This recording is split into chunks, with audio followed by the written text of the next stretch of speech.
Yung totoong nangyari ha, real life na cases ng mga cases ng pangit adverse effects ng tawag dito, contrast agents. Okay? Isa lang, kahit isa lang. Marami yan sa internet. Okay, for example, dito ha. Okay, dito nangyari ha. Kasi sa ibang bansa marami.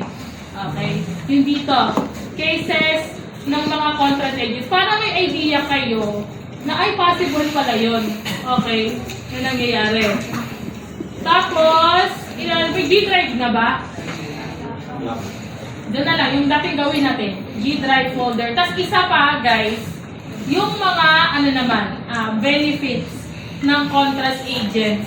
Okay, sa critically ill patients. Yung mga malapit na, okay, critically ill na, example, yung mga bedridden na, pero, yung effect pa rin sa kanila ng mga contrast agents, or hindi lang contrast agents kahit contrast 1, 2, 3, okay. Cases to ha, nababasahin ko. Okay. Sulat kamay. Siyempre, kakopy-paste nyo lang yun. Kahit ito, palang tapusin yun. Sige, lupad na lang para pantay sulat. Kasi kapag paper, baka may loko eh. Okay. So, be submitted. Anong araw ba yan? Friday. Kailan? Hindi.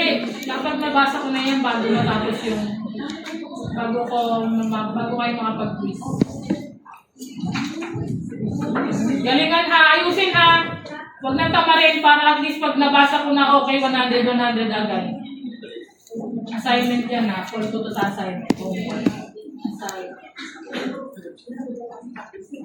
Teamwork na lang para mas malaki yung break. Okay. Teamwork dalawa ha. Gusto ko real life cases. Okay.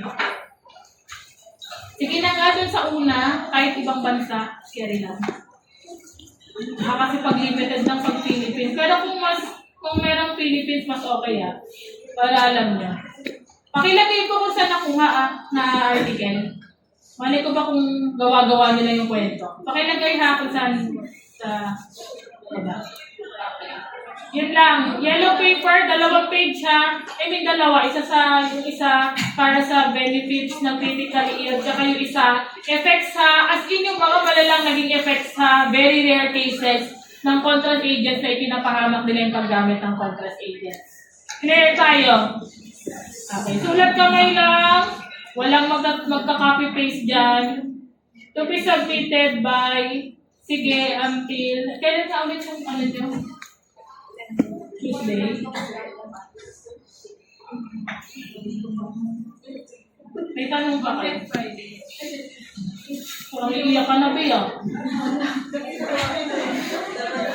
May Friday man na araw, mahamis ka naman. Biyernes Santo, patay na siya. Okay lang. Okay lang sa akin. Ano ako sa mahal na araw? Mabait ako dyan, ako nagagaya kong magalit. Ayoko magbasa ng kakagalit ko. Okay. Sige, ano. Hindi rin. Wala ko dun eh. Wednesday. Pagdating mo na lang. Wednesday. 11. Wala kasi siya ka lang. Kasi makabasahin ko, Webisan, kumainis ako. Tuesday. Bakit may Sabado Linggo pa? Tuesday, 11:59. Para Wednesday, bago ako mag-online, meron akong topic. Okay. Okay na?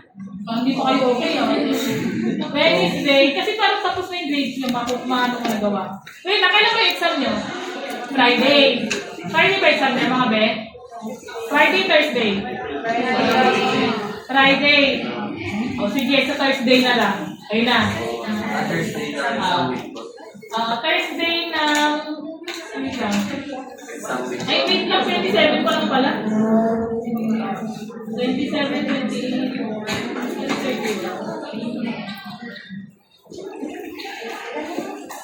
Sige, wala ko. Sige, Tuesday na talaga. Tuesday. Tuesday, 11:59. Para Wednesday, basahin ko na tapos na ang maging ko.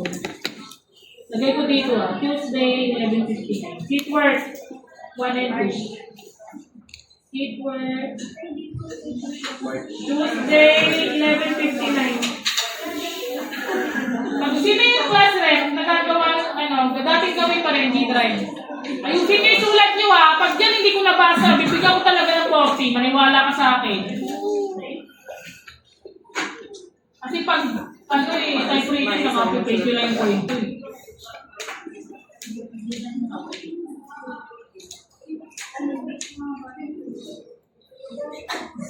Or pwede nyo gawin guys, kung tinatamad kayong kopyahin or basahin nyo.